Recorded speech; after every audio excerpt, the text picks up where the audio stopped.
Today we're going to look in Mark chapter 2, starting in verse 13. Then Jesus went out to the lakeshore again and taught the crowds that were coming to him. As he walked along, he saw Levi, son of Alphaeus, sitting at his tax collector's booth. "Follow me and be my disciple," Jesus said to him. So Levi got up and followed him.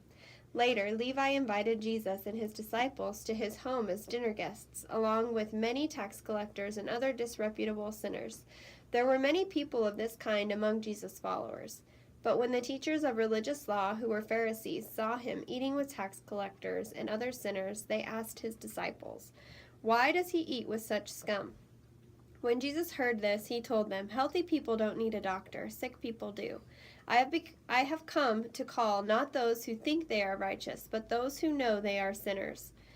There's a lot in that I like to talk about, but the first real punch that I get out of that, or that, I don't know, I call them punches. Maybe you don't understand what that means, but I might want to explain that.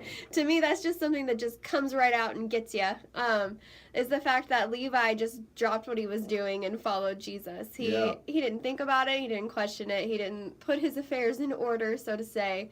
He just said, okay. And then when Jesus invited everybody to his house, he didn't pay attention to his guest list and only put certain people on his list. He invited those who needed him, who he came to save.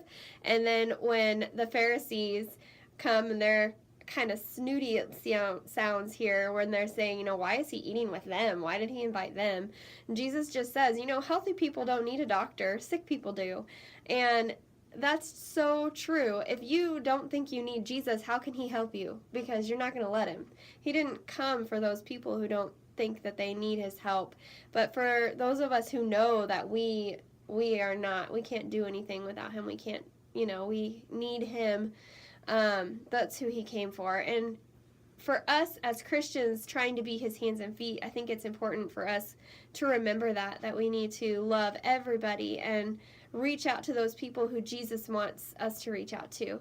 And sometimes we have our own judgments like the Pharisees did, and we'll put certain people here and certain people there, and they don't need Jesus because they're doing fine, and maybe they're the one who needs Jesus the most, or the other way around, or I'm not going to talk to them, they look scary, or there's just so many ways that you could judge other people. And last week we talked about not having the partiality and not sitting people in certain places, and this kind of goes along with that, and just get up and follow him and reach out to those who he would reach out to.